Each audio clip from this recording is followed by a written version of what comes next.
राम राम जी। आत्म मंथन में आपका स्वागत है।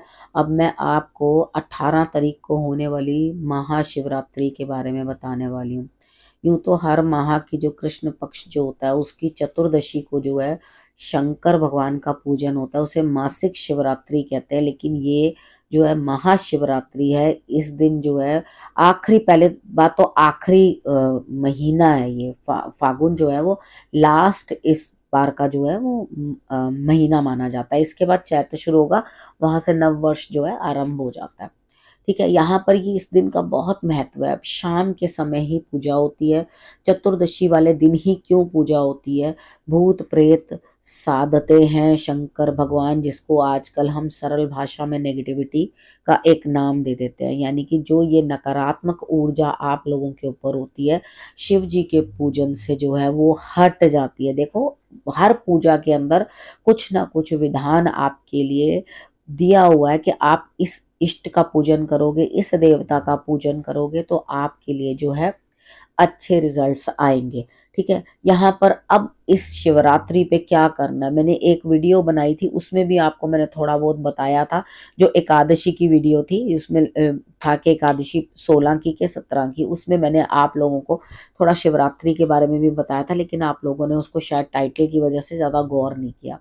तो मैं यहाँ पर जो है इसको वापस रिपीट करने वाली हूँ और भी आपको जानकारी देने वाली हूँ। अब मैंने बताया कि नेगेटिविटी को कौन जो है सॉर्ट आउट कर सकते हैं, सिर्फ भोलेनाथ। ठीक है, भोलेनाथ जो है वो सारी ही चीजों को कंट्रोल कर पाते हैं। अब रात का समय ही उनके लिए क्यों स्पेशली लिया जाता है, उसी समय क्यों पूजा होती है? प्रदोष का व्रत होता है तो भी शाम को पूजा होती है, शिवरात्रि होती है तो भी रात में पूजा होती है। तो यहाँ पर क्यों ऐसा होता है कि रात्रि जागरण और यही चीज जो है महत्वपूर्ण है? क्योंकि चंद्रमा के साथ भी जो है कनेक्टिविटी है और उसके बाद नेगेटिविटी के साथ भी जो है उनकी कनेक्टिविटी है। इन सभी चीजों को जो है वो दूर करते हैं और हमारी सारी नकारात्मक ऊर्जा को वो सोख कर लेते हैं। ये शक्ति उनके अंदर है। ठीक है, यहाँ पर जब आपने ये चीज समझ ली कि इसी कारण से हम लोग, जब सूर्य की थोड़ी रोशनी हो रही होती है, वो प्रदोष काल गिना जाता है। तो इस दिन जो आप प्रदोष में पूजा करोगे तो आपको उस चीज का भी लाभ प्राप्त होगा। तो यहाँ पर आपकी जो भी मनोकामना है, मन्नत है, जो भी आपने पूरी करवानी है शंकर भगवान से, या जो भी आपने विनती करनी है उनको, तो वो आप कर सकते हो। ठीक है, थोड़ी थोड़ी देर के बाद आपको थोड़े थोड़े चीजों का, द्रव्यों का जो है उनके ऊपर जो है लेप करना चाहिए, या उनके ऊपर आपने डालनी है वो चीजें। पहले सोच लो कि हाँ, क्या क्या चीजें जो है मुझे किस बारे में करना है। अगर सारी चीजें कंबाइंड आपने लेनी है कि हाँ जी मुझे सब चीजें, तो पंचामृत बना लेना। ठीक है, अब पंचामृत में आपने दूध, दही, शक्कर, घी और शहद, मैं दोबारा रिपीट कर देती हूँ, दूध, दही, घी, शक्कर और शहद। ठीक है, ये अब ये आपने डालकर जो है उनको जल चढ़ा देना है पंचामृत बना के। तो उसके बाद आपके लिए जो है रिजल्ट्स, कुछ भी कोई भी चीज आप उनसे मांगोगे वो सब आपके लिए होगा। केस अटके हैं आपके, कोई जैसे कहीं किसी का कोर्ट केस है, कुछ प्रॉब्लम है, वो केस अटके पड़े हैं, तो ये वाला उपाय करो, आपको रिजल्ट्स देखो कितने अच्छे आएंगे। उसके बाद अनार के रस से करोगे, लक्ष्मी की प्राप्ति होगी। ठीक है, गन्ने के रस से करोगे तो आपको मान सम्मान और पद की प्राप्ति होगी। अगर शत्रु मुखर है, आपको शत्रु बहुत तंग कर रहे हैं, तो जल के अंदर 2-3 बूंद सरसों का तेल डालकर उसका अभिषेक कर दोगे तो रिजल्ट्स अच्छे रहेंगे। तबीयत खराब है, ठीक नहीं होती, आपकी बार बार दवाइयां चलती रहती है, रेगुलर आपको चिपक ही गई है, चंदन जो है, बेल पत्र के ऊपर चंदन लगाकर ओम लिख लो, या सिर्फ फिंगर की टिप से ही डॉट्स लगा दो अगर लिखा नहीं जा रहा उससे तो। ठीक है, उतना करके भी आप उसको पलट के रखा जाता है, यानी कि उसके पत्ते की नर्व्स जो है ऊपर दिखनी चाहिए बेल पत्र की। तो उसको आप इस तरह से करके शंकर भगवान की पिंडी जो है उसके ऊपर रख दें और अपना प्रार्थना करें। देखो, अगर तो आप जनेऊ और उसका सारा पालन करते हैं तो ओम नमः शिवाय करें, नहीं तो नमः शिवाय। ठीक है, ये आपने जो है जाप कर लेना है। उसके बाद रुद्राभिषेक करवाओ, किसी ब्राह्मण को बुला के करवाओ, खुद करो, जिस तरह से भी आप भाव चाहे अभाव से, यानी कि आपको ज्यादा है तो भी आप सब चीजें कर सकते हैं। अगर ऐसा लगता है मेरे पास किसी चीज का अभाव है, मैं भगवान को कैसे खुश करूं, तो आप प्लेन जल ले लो, ठीक है, प्लेन जल लेकर और उसको अर्पण करो। एक बेल पत्र तोड़ लो, उसको 108 बार पानी में से बार बार निकाल करके आप धो लो और उसके बाद अर्पण कर लो, फिर निकाल लो, फिर धो लो। उसे यूज किया जाए, क्योंकि बहुत सारे लोग जो है बहुत सारे बेल पत्र जो है तोड़ेंगे, यहाँ पे धतूरा, आक के फूल, ये भी उनको चढ़ेंगे, बेर चढ़ेंगे, ये सब चीजें जो है भोलेनाथ को चढ़ाई जाती है। ठीक है, ये आप अपने हिसाब से जो जो आपको अच्छा लगे वो आप उनको अर्पण कर सकते हो। चीजें मैंने आपको सभी बता दी हैं, आपने क्या क्या करना है। अब आपने करना क्या है, देखो कुछ बच्चे जो होते हैं 16 सोमवार के व्रत भी रखे होते हैं उन्होंने, तो वो वेट कर रहे होते हैं कि किस टाइम पे हम उसको खोलें, पूजन कराएं, या नहीं भी वो कर रहे होते, व्रत का उद्यापन भी नहीं कर रहे होते, तो भी आपने जो जोड़े से जाके पूजा करानी, यानी कि हस्बैंड वाइफ दोनों जाना, दोनों तरह के जोड़े लेना, और उसके बाद यानी कि पुरुष के लिए भी और स्त्री के लिए भी। तो आप माता के लिए चुन्नी ले सकते हैं, चाहो तो सूट लो पूरा, कोई दिक्कत नहीं है। ठीक है, और उसके बाद उनके लिए आप कुर्ता पजामा धोती जो आपकी इच्छा करती है वो आप उनके लिए ले सकते हैं, उनके श्रृंगार का सामान ले सकते हैं, और जोड़े से जाकर के वो सब चीजें जो है अर्पण कर सकते हैं। ब्राह्मण से मंदिर में ही जो है आपने पूजा करवा लेनी है।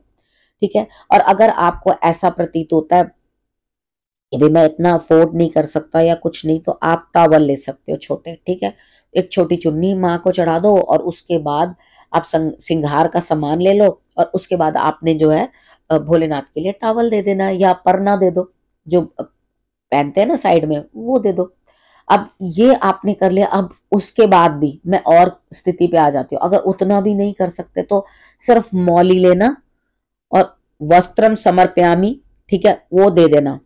वो वस्त्र के ही माफिक जो है आपको रिजल्ट्स देंगे। ठीक है, तो वो आप अर्पण कर सकते हो। प्रभु आपके भाव से प्रसन्न है और उनको कुछ नहीं चाहिए। आपने परिक्रमा भी करनी है। ठीक है, परिक्रमा हाफ होती है उनकी, तो आपने जो वो निकल के जा रही होती है ना योनि भाग जो होता है, वो उसके ऊपर से आपने लांघना नहीं है। ठीक है, वो एक मर्यादा होती है, उसके आसपास से हम नहीं जा सकते। तो आपको उनके इस तरह से और इस तरह से करके जो है फेरा लेना होता है। उसके बाद आधी परिक्रमा होती है। उसके बाद जब आप पूजा करने के लिए बैठेंगे, पूजन करने के लिए बैठेंगे, तो अपना मुख या तो उत्तर में रखें या पूर्व में।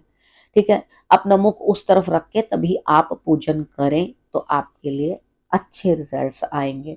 तो जो लोग व्रत रख सकते हैं बहुत अच्छा, जो लोग व्रत नहीं रख सकते या भाव अंदर से पूर्ण है लेकिन कर नहीं पा सकते, फ्रूट्स पे रख सकते हो, फ्रूट्स पे रख लो, और जिस तरह आप रख सकते हो उस तरह से रखो। देखो बहुत अधिक दूध जो है वो वेस्ट नहीं करना होता, थोड़ा दूध लो और उसको जो है आप चढ़ा दो। बरगद की भी आप इस समय जल से सिंचन करोगे तो रिजल्ट्स बहुत अच्छे आते हैं। ठीक है, अब एक्चुअली क्या है कि मेरी थोड़ी वॉइस भी कोल्ड वगैरह हुआ है मुझे, तो यहाँ आवाज भी शायद ठीक से नहीं आ पा रही होगी। तो आप, मैं कोशिश कर रही हूँ कि आपको पूरी सारी चीजें समझ में आए।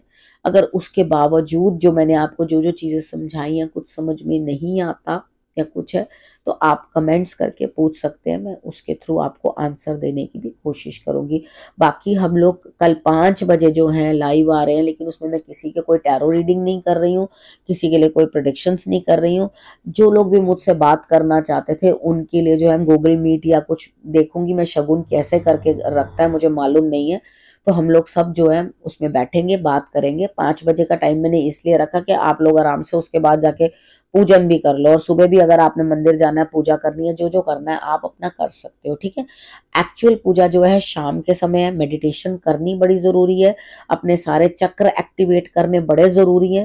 तो ये सब चीजें जो हैं आप लोग कर लेना, और उसके बारे में और कुछ भी जानकारी चाहिए हो या मुझसे कुछ मिस हो गई हो अपनी साइड से, तो मैंने कोशिश किया कि मैं आपको सारा बता सकूं, लेकिन हो सकता है कि मानव कभी शब्दों का भी गलत निकल जाते हैं, शब्द भी निकल जाते हैं मेरे से, और कई बार कुछ मैं भूल भी जाती हूँ बीच में से। तो अगर कुछ भी भूल रह गई है मुझसे तो मैं आपको दोबारा से वो चीज समझाने की कोशिश करूंगी। ठीक है, कल बाकी की जो भी आपके प्रश्न होंगे उनके भी उत्तर देंगे, यानी कि कोई ऐसा प्रेडिक्शन वाला प्रश्न नहीं है। You need to talk, you can talk. मैंने आप लोगों से प्रॉमिस किया था कि हम एक दिन रखेंगे जब सब लोग जो है हम आएंगे, बातचीत करेंगे, मैं भी अपनी बातें करूंगी, आप भी करना, हम लोग सब मिलजुल के बात करेंगे, शंकर भगवान के बारे में भी डिस्कशन करेंगे। तो लगता है खूब मजा आने वाला है। तो कल हम लोग सब मिलते हैं, ठीक है। आप लोग व्रत रखना चाहते हो व्रत रखो, जैसे करना चाहते हो वैसे करो। मैंने हर स्थिति के हिसाब से आप लोगों को समझा दिया। इस विषय को यही करती हूँ समाप्त। अगले विषय के साथ फिर से आऊंगी। बस आपने करना क्या, रखना अपना और अपनों का बहुत अच्छे से ख्याल, और फिर मेरे आने का करना इंतजार। तब तक के लिए नमस्कार।